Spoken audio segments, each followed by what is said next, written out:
Se tem uma regra não escrita na história do cinema, é que você fica todo arrepiado quando você está assistindo um filme e aparece uma frase na tela que é inspirado em fatos reais. E o problema é que às vezes a gente tá vendo um filme que a história ela é tão pesada, ela é tão bizarra ao mesmo tempo, que você para pra pensar que aquilo não é possível que seja verdade. Sendo assim, pra hoje eu fiz uma lista aqui diferente. Vai servir como uma indicação, mas vai servir também como uma curiosidade. Então hoje eu vou contar aqui algumas histórias reais que inspiraram alguns filmes clássicos do cinema. E é disso que a gente vai falar hoje. E aí, meus queridos, tudo bom com vocês? E aí, pessoal, esse é o vídeo de hoje. Hoje o vídeo aqui pode ter dois títulos, que seria filmes baseados em fatos reais bizarros, ou até mesmo a história real por trás de filmes. Vai ser alguma dessas coisas. Então, só dando aqui um adendo de que os filmes que eu vou comentar aqui, eles vão estar na descrição, os lugares onde eles estão passando, qual o streaming, qualquer coisa do tipo.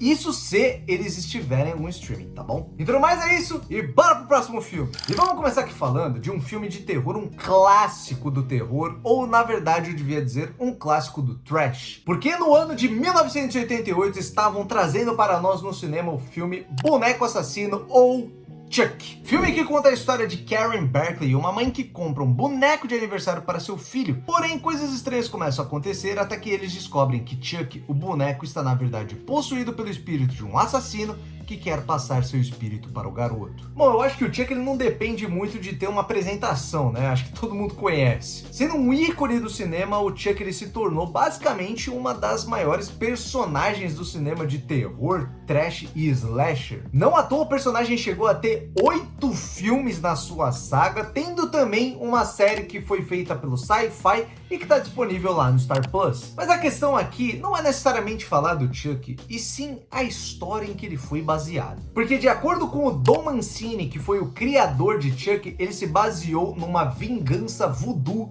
que aconteceu na vida real. E a história teria acontecido na Flórida em 1896, onde a empregada que praticava voodoo de uma família rica se puteceu ali com seus patrão e resolveu se vingar dos caras. Sendo assim, ela deu pro filho dos patrões, um menino chamado Robert Eugene Otto, um boneco de 1 metro de altura que se tornou uma companhia inseparável do moleque, que ganhou o nome de Boneco Robert. Mas aí logo na infância coisas estranhas começaram a acontecer. Relatos dizem que os vizinhos da família viam o Robert na janela da casa quando a família não estava. Outros relatos afirmam que em muitos momentos os pais escutavam risos vindo do boneco e que eles até viam o vulto de Robert correndo pela casa. Mas o que fez os pais tomarem medidas drásticas eram as crises que Eugene tinha, acordando gritando, e que quando os pais entravam no quarto, o mesmo estava todo bagunçado e seu filho, em estado de puro medo, culpava o Robert pelas coisas ruins que aconteciam. Sendo assim, a solução foi pegar o boneco e trancar ele lá no sótão da casa deles. Eu não entendo porque eles não botaram fogo nessa porra. No entanto, anos depois do Eugene ele ter estudado artes na faculdade, ter passado um tempo longe de casa, ele voltou para casa estando casado quando seus pais já tinham falecido, e lá ele descobriu novamente o boneco Robert. Mas a esposa não gostou muito dessa situação, então ela trancou o boneco no sótão, mas o Eugene ficou putaço com essa história e resolveu fazer um próprio quarto pro boneco, até que um dia ele se cansou e ele mesmo trancou o boneco lá no sótão de novo. Essa história ela é meio maluca, ela tem algumas divergências. Eu até vi ali que o Eugene ele teria morrido com 72 anos, outra fonte me diz que ele morreu com 74. Tem fonte que diz que foi uma empregada que praticava voodoo que deu o boneco pro Eugene, mas tem fonte também que fala que foi a própria avó do Eugene que deu o boneco para ele. Então a verdade mesmo, a gente nunca vai saber. Mas uma coisa que a gente sabe é que o boneco Robert está no Museu East Martello em Key West, que é a cidade onde tudo aconteceu, e que se você quiser, você pode ir lá visitar ele. Tipo assim, os caras que trampam no lugar até hoje afirmam que o boneco de vez em quando anda por lá, de vez em quando fala com eles. Então eu te pergunto, bora visitar o boneco Robert? Agora, visitar o boneco Robert, eu não sei, mas você pode continuar visitando o canal se ainda não for inscrito e deixar o seu like se gostar do vídeo. E se você quiser e puder, compartilhe esse vídeo com amigos familiares que gostam do cinema, que ajuda o canal a crescer cada vez mais, e porque eu eu garanto que vou gostar do conteúdo. Valeu mesmo e tamo junto. Agora, em 2008, a gente teve um filme de terror bem sinistraço chamado Os Estranhos. E no caso aqui, é um filme que ele tem uma história bem batida e até clichê. Depois de voltar de uma festa, um casal viaja até uma cabana isolada até que pessoas estranhas começam a bater na porta. O casal fica assustado de início, mas o terror começa mesmo quando os estranhos começam a tentar invadir a casa para matar o casal. Como eu disse, é uma história clichê, é uma história batida, mas o que deixa ele sinistrão é a frase do inspirado em fatos reais. O filme deixa isso bem explícito, e pesquisando aqui eu vi que o diretor, o Brian Bertino, ele afirmou que o filme ele foi inspirado em alguns assaltos e arrombamentos que rolavam em algumas casas no seu bairro na época ali do Charles Manson. O que já seria ali um motivo bem sinistro no qual você inspirar o seu filme. Mas sendo bem sincero, eu acho toda essa história que o cara falou um pouco vago demais, até para você colocar no seu filme ali que ele é inspirado, baseado em fatos reais. E aí a gente começa a pesquisar mais, e essas coisas a gente nunca sabe realmente qual que é a fonte original, mas eu encontrei aqui uma fonte que diz onde supostamente esse filme foi inspirado. E teoricamente ele teria sido inspirado numa história que ficou conhecido como A Cabana 28. E assim, nessa história aqui eu vou ter que dar uma resumida, porque se eu abordar tudo mesmo, cara, esse vídeo ele vira um documentário. Mas a história teria acontecido no dia 11 de abril de 1981 em Kedzie, na Califórnia. E a cena do crime teria sido a cabana num resort muito conhecido ali dessa região. No caso, Glenna Sharp, uma mulher que havia acabado de se divorciar, resolveu alugar a cabana com seus 5 filhos, sendo eles John de 15 anos, Sheila de 14, Tina de 12, Rick de 10 e Greg de 5. É muito nome, eu vou tentar aqui sempre contextualizar da melhor forma para você não se perder. Mas em certo dia, Glenna, a mãe, estava com os 2 filhos mais novos na cabana esperando por John, o filho mais velho, voltar para casa com sua amiga Dana Wingate. A filha do meio, a Tina, estava passando o dia na casa dos vizinhos até que Sheila, a filha mais velha, chegou lá. Sendo assim, Tina, a filha do meio, voltou para casa a pé, enquanto a Sheila, a filha mais velha, passou a noite na casa dos vizinhos. Então, só para recontextualizar aqui, vamos dar uma recapitulada nessa história porque tem nome pra cacete. As pessoas que estavam na casa era a Glenna, que era a mãe, John, que era o filho mais velho, a Dana, que era a amiga do John. A gente também tinha lá os 2 filhos mais novos, que eram o Rick e o Greg, que estavam acompanhados do amigo deles, que era o Justin. E ao mesmo tempo que estava rolando tudo isso, Tina, que era a filha do meio, ela estava voltando para a casa. Foi então que beleza, a noite passou e em certo momento a Sheila, que era a filha mais velha que estava lá na casa dos vizinhos,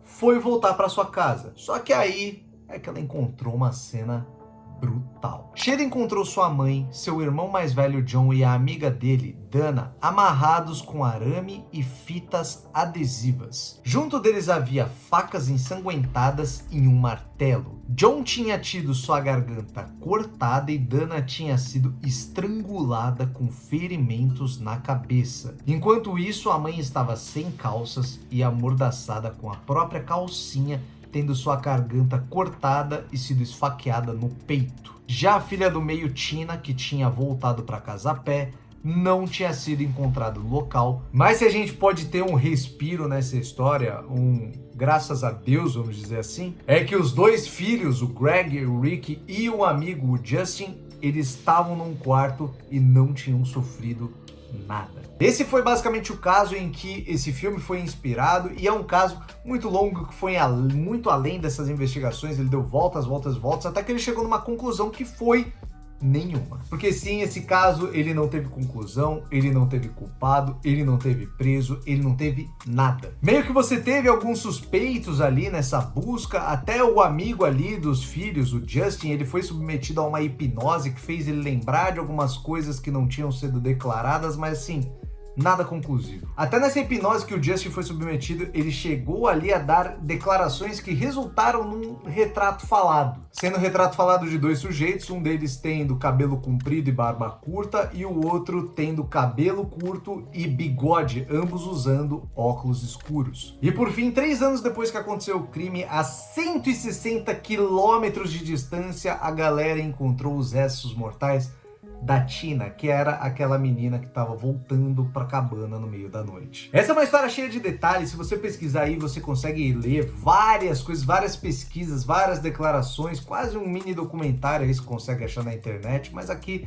não dá pra falar tudo, porque senão o vídeo vai ficar enorme, né? Mas é uma história bem bizarra, bem estranha, bem brutal, que faz bastante jus ao que é o filme. E agora vamos pro último filme, mas não menos importante. Talvez esse daqui tenha sido o único filme que eu realmente fiquei muito cabreiro quando eu li lá que era inspirado em fatos reais, até porque o filme ele retrata mesmo o caso real. E eu estou falando do filme de 2007, que foi o filme policial Zodíaco. Em Zodíaco nós acompanhamos a história de Robert Gray Smith, um cartunista do jornal de São Francisco nos anos 60, que acaba ficando obcecado em descobrir quem está por trás dos assassinatos que assolam a cidade por um serial killer que se autodenomina o assassino do Zodíaco. Cara, esse filme, ele não tem outra palavra para descrever senão ser foda. Ele é foda. Se você gosta de filmes de investigação policial, meu amigo, esse filme é pra você. É um filme rico, ele sabe criar suspense, sabe criar tensão, sabe fazer toda essa paranoia do personagem principal. Ele cria umas cenas perturbadoras, o bagulho fica na sua cabeça, da mesma forma que ele faz cenas ali com uma violência bruta e crua. Eu adoro esse filme, mas a questão não é o filme, sim o caso real, porque se você não sabe esse assassino, esse serial killer, o assassino do Zodíaco, ele existiu mesmo. E assim, se não deu pra falar tudo lá dos estranhos, cara, esse daqui menos ainda, porque só pra você ter noção, esse filme aqui tem 2 horas e meia, então imagina quanto tempo eu não ia ficar aqui falando. Mas dando um panorama geral, o Zodíaco foi um serial killer que ficou em atividade durante 10 meses ali no final da década de 60. Na teoria, o Zodíaco teria feito 14 vítimas, sendo 4 homens, 3 mulheres, 5 mortos e 2 feridos. Você deve estar pensando aí que eu não sou bom de matemática, porque ficou 9 pessoas fora dessa conta. Mas essas 9 pessoas é porque elas supostamente foram vítimas do Zodíaco. Não há uma comprovação, mas parece que elas fizeram parte da contagem, sim. E as vítimas do cara eram adolescentes e jovens adultos de 16 a 29 anos, e o modus operandi do cara era tiro e facada. O cara, ele era bem frio e calculista, lá um Thomas Shelby, e os assassinatos eram brutais. O cara nunca deixou uma impressão digital, ele não era nem um pouco impulsivo, tanto que existiram 2 vítimas dele que afirmaram que se viram sendo perseguidos por um homem durante um tempo antes de serem atacadas. Além disso, o Zodíaco ele era um cara meio vaidoso e ele começou a desafiar a polícia local. Na teoria, o que ele queria com isso é que descobrissem quem ele era. Sendo assim, o Zodíaco enviou uma série ali de cartas para a polícia e para os jornais locais, e junto dessas cartas ele enviou 4 criptogramas, sendo que de acordo com ele mesmo, em um desses criptogramas estava a sua identidade. Desses criptogramas, só um conseguiu ser desvendado, ser traduzido, e os outros são até hoje uma incógnita, um mistério. E assim, cara, isso tudo já é muito maluco, cara. É realmente uma história de filme, se você parar pra pensar. Mas, cara, eu cheguei a ler uma das cartas do maluco e o bagulho é bizarro, mano.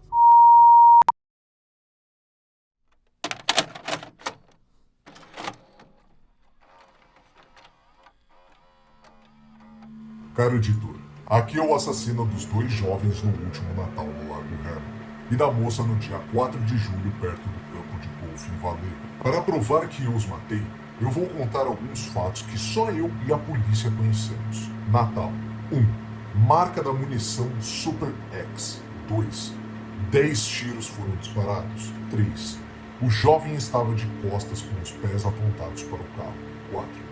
A jovem estava deitada sobre o lado direito, pés voltados para o oeste. 4 de julho. 1. A jovem estava usando calças estampadas. 2. O jovem foi baleado também no joelho. 3. Marca da munição foi Western. Aqui está a parte de um código. As outras 2 partes deste código estão sendo enviadas aos editores do Valego Times e do San Francisco Examiner. Quero que o senhor publique esse código na primeira página do seu jornal. Nesse código está minha identidade. Se o senhor não publicar esse código até a tarde da sexta-feira, 1º de agosto de 69, vou iniciar uma matança louca sexta-feira à noite. Vou perambular todo o fim de semana matando pessoas solitárias à noite e continuar matando de novo até que eu tenha uma dúzia de pessoas no fim de semana.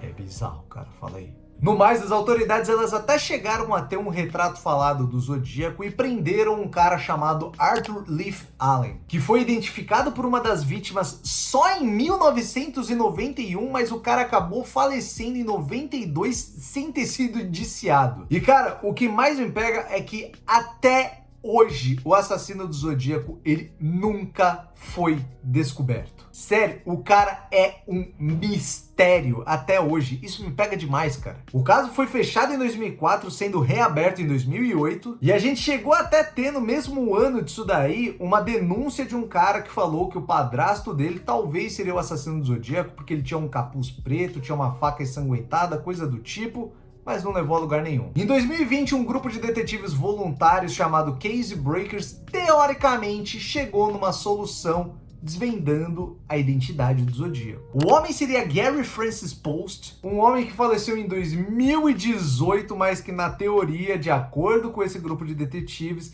seria o Zodíaco por causa de semelhanças de cicatrizes, rugas e coisas afim. Mas é aquilo, o cara já faleceu e nada é conclusivo. Essa história, cara, me arrepia. Bom, pessoal, esse foi o vídeo de hoje. Eu espero que você tenha gostado. Se você tiver mais sugestões de vídeo aqui pro canal, deixa nos comentários. E você, assistiu algum desses filmes? Ouviu falar de alguma dessas histórias, cara? Comenta aí pra mim. Muito obrigado pela paciência, muito obrigado por estar aqui. Eu espero ver você na próxima. E até o próximo vídeo.